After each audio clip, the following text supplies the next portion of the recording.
Pemirsa, Menteri Agama Nasaruddin Umar Jumat malam 1 Agustus menyebut bahwa Presiden Prabowo Subianto mengisi kemerdekaan Republik Indonesia yang ke-80 tahun dengan kemerdekaan secara holistik.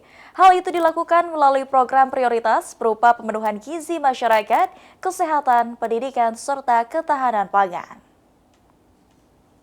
Bapak Insinyur Soekarno dengan Dr. Andes Menteri Agama Nasaruddin Umar menyebut pemerintah memiliki peran penting dalam mengisi kemerdekaan Indonesia ke depan yang akan menentukan masa depan kehidupan berbangsa dan bernegara.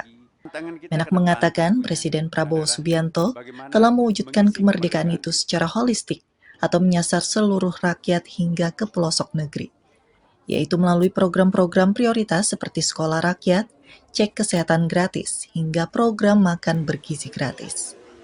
Hal itu disampaikannya dalam sambutan doa kebangsaan 80 tahun Indonesia Merdeka di Tugu Proklamasi Jakarta, Jumat malam 1 Agustus.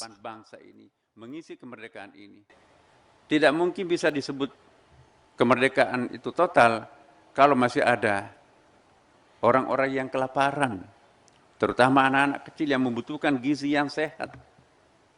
Penentu kecenderungan masa depan kita adalah anak-anak itu. Bagaimana mungkin bisa menjadi andalan jika mereka kekurangan gizi?